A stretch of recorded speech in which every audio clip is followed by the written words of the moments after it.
Hindi po tayo nag-atubiling sabihin sa kanila na ito po'y talagang bawal at talaga. Assalamualaikum warahmatullahi ta'ala wabarakatuh sa ating mga kapatid sa Islam.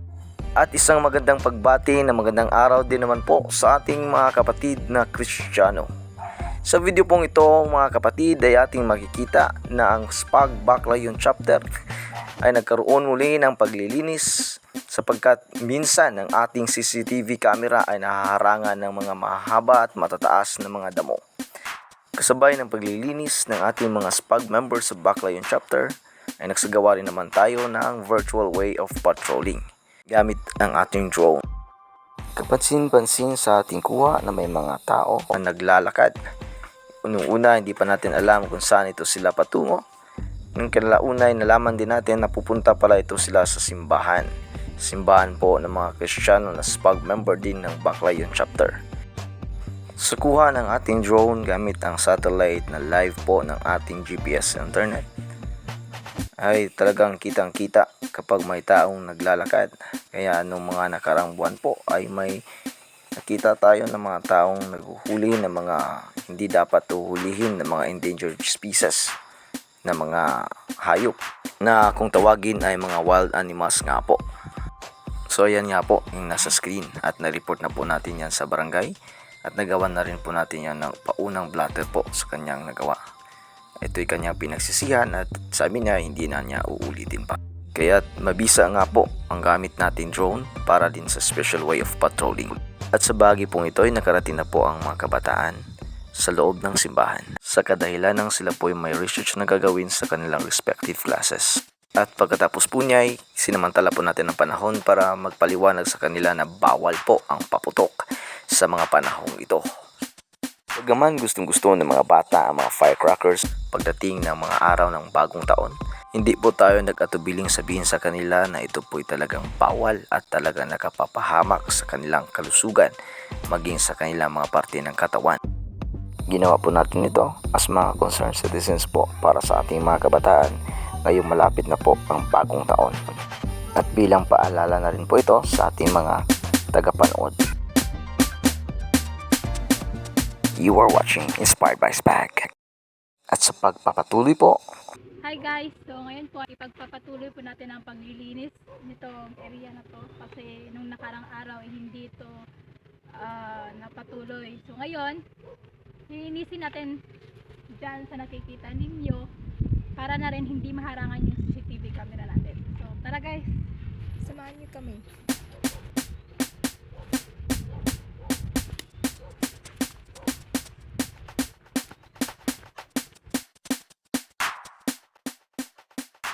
So ayan na nga po, nililinis na ng ating mga kasamahan sa SPAG, sina si Brother John Moore at sa Sister Jessa.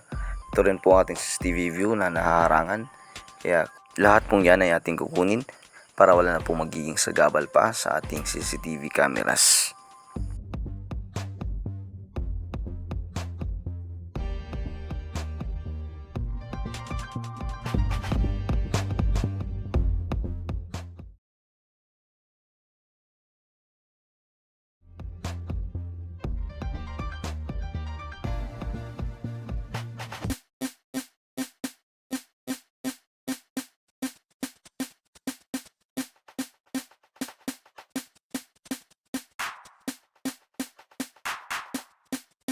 Lahat po dito na mga posibleng daanan ng mga masasamang loob ay ating lilinisin, kukunin para hindi na ito magiging isang entrance pa sa mga masasamang loob.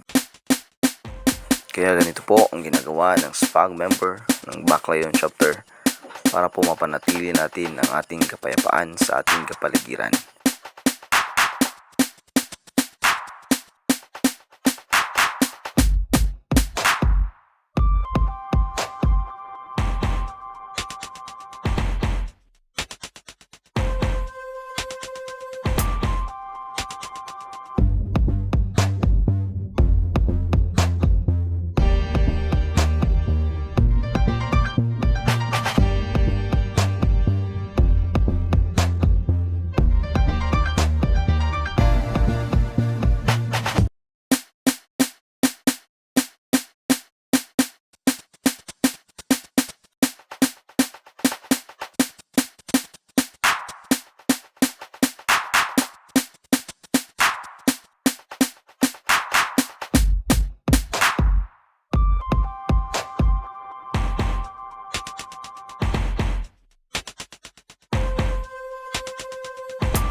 tayo po'y walang sawang tumutulong para mapanatili ang ating kapayapaan.